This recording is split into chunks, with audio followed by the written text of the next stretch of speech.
Alice Stewart Show is on the air and on your radio right now. Here's more from Alice on 96.5, The Voice. Thank God I was an American child.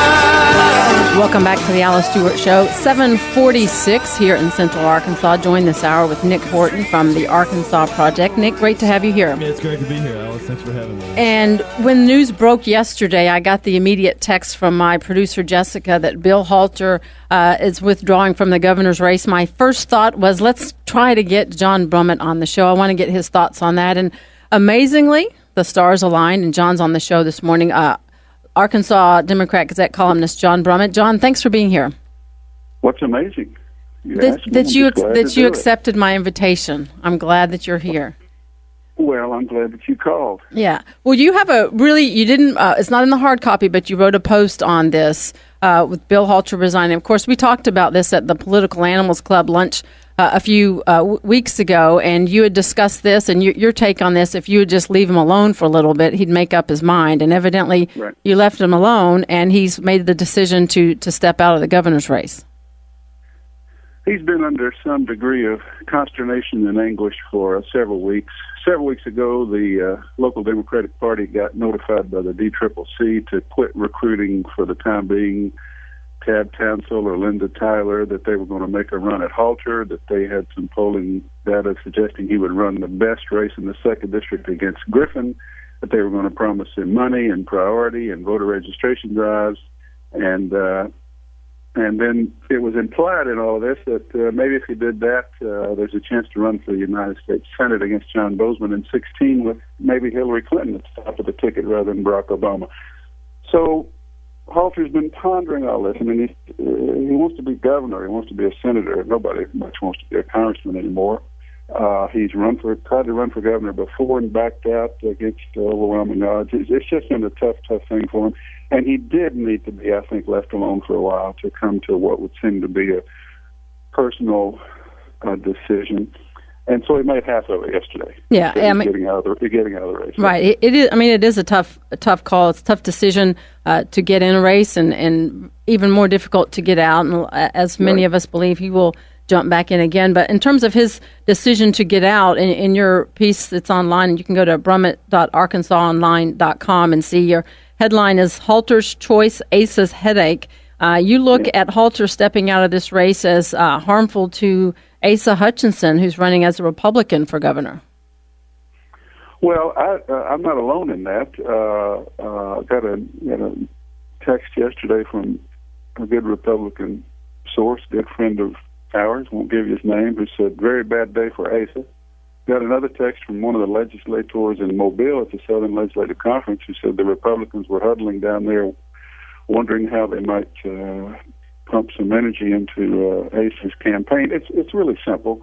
Bill Halter yesterday wrote Mike Ross a $3 million check, basically. He took away his primary opposition. Right. The $3 million that Ross had expected to have to spend to get the nomination, he now will not have to spend. He can proceed with that money, and he can also proceed seamlessly with a centrist center-right message without being bothered by having to tack to the left in the Democratic primary. So it's a major development. But, I mean, it's early in the chess game, and the Democrats are just doing a good job of getting their pieces in place right now, and there's a whole lot yet to happen. But Asa has got some Republicans, as you know, I'm sure, worried that his fundraising is comparatively anemic, and all the early mow is on the other side. So in no way is it a good day for Asa, but it doesn't mean Mike Ross is going to be the next governor. It's a long time before November 4th, 2014. Hey, John, Nick Horton here with the ArkansasProject.com. Thanks for coming on today. My favorite. Hey. Yes, hey, how are you? Great to talk to you today. I read your piece. Amazingly, I agree with most of what you have to say here. You guys are really amazed today, aren't you? Yes, a lot of amazement. Anytime we get to talk to John Brummett, we're fortunate for that. But, I think perhaps you and Max and others are sort of maybe overstating the impact of this. I mean, I don't think certainly that it's a good thing for the Republican nominee that there's not going to be a Democratic primary.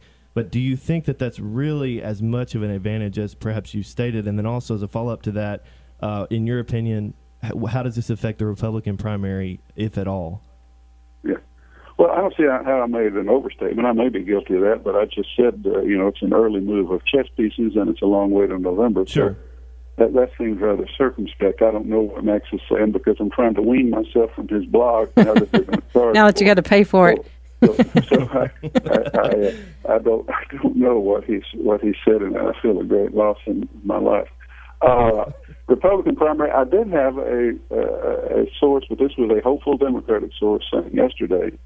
Another complication for Asa is that he does have a primary, and while of course Sure. he's going to win it, and while neither of the opponents is that serious, there will be events, there will be functions, there will be rhetoric, and Asa's going to have to work to the right at times. That may have been wishful thinking by the Democrats, but this Democratic source said we're going to have people out there watching them on the stump, watching any of these Republican events.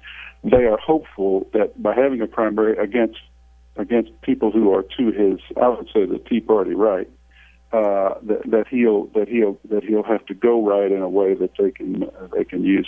That's the only factor I see. Ace is going to swamp these people, and it's a nagging inconvenience for him, really, more than a great problem. But I will say that much: the Democrats are delighted that he's opposed from the right wing.